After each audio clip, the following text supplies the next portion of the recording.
Hello. ಓ ಹೇಳ ಮಗ, ಅಪ್ರೂಪ ಫೋನ್ ಮಾಡ್ಬಿಟ್ಟಿದ್ಯಾ? ಏ ಊರಿಗೆ ಬರ್ತಾವನಿ ಕಣ, ಹಬ್ಬ ಅಲ್ವೇನು? ಯಾರು ನೀನಾ? ಹ್ಮ್. ಓ ನೀನ್ ಯಾಕೆ ಬರಕ್ ಹೋದ್ಯಾ ಮರಿಯಾ? ಇದೇನು ಮಗ ಹಿಂಗಂದ್ಯೆ?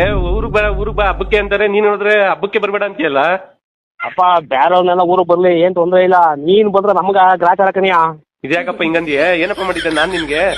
ಓ ನೀನೇನೋ ಬಂದ್ಬಿಡ್ತೀಯ, ಬಲ ಒಂದ್ 5 ನಿಮಿಷ ಹೋಗಿ ಜಬಲ್ ಮಾಡ್ಕೊಬರ್ಮ ಅಂತ ಕರ್ಕೊಂಡ್ ಹೋಗ್ಬಿಟ್ಟು ಇರೋದ್ನೆಲ್ಲ ಒಡವೆ ಎಲ್ಲಾನು ತಕ ಹೋಗಿ ಎಡ ಮುಡಿಸ್ತೀಯ. ನೀನು ಕಳೆದು ಬೆಂಗಳೂರು ಕೊಂಡೈತೀಯ. ಆಮೇಲೆ ನಾವು ಕಷ್ಟಪಟ್ಟು ದೀಪಾವಳಿ ಬಿಡಿಸ್ಕೊತೀವಿ. ತಿರ್ಗಾ ಯುಗಾದಿ ಬತ್ತೀಯ, ತಿರುಗಿದೆ ಕತೆ 10 ವರ್ಷದಿಂದ ನಾವು ನೋಡಿ ಸಾಕಾಗತ್ತೆ. ಯಾವ್ದೇ ಕಾರಣಕ್ಕೂ ಹೋಗ್ಬೇಡ ನೀನು. ಹಂಗೇನ್ ಆಗುದಿಲ್ಲ ಐತಲ್ಲ. ಊರಿಗೆ ಸಿಗುಮ, ಫೋನ್ ಮಾಡ್ತೀನಿ ಊರಿಗೆ ಬಂದ್ಬಿಟ್ಟು. ಯೋ ಅಪ್ಪ ದೇವ್ರು, ನೀನ್ ಯಾವ ಬತ್ತಿಯ ಮುಂಚಿತವಾಗಿ ಹೇಳೋ, ನಾನು ಯಾವ್ದೇ ಕಾರಣಕ್ಕೂ ಹೋಗಲ್ಲ. ನಾನು ಮತ್ತೆ ಮನೆಗೆ ಹೋಗ್ಬಿಡ್ತೀನಿ ನಾನು. ಏನು ಹಿಂಗಂದ್ಯೆ? ಓ ನೀನು ಬೇಡ, ನಿನ್ ಸವಾಸನ ಬೇಡ, ಆಗಾಗತ್ತ ನಮ್ಗ.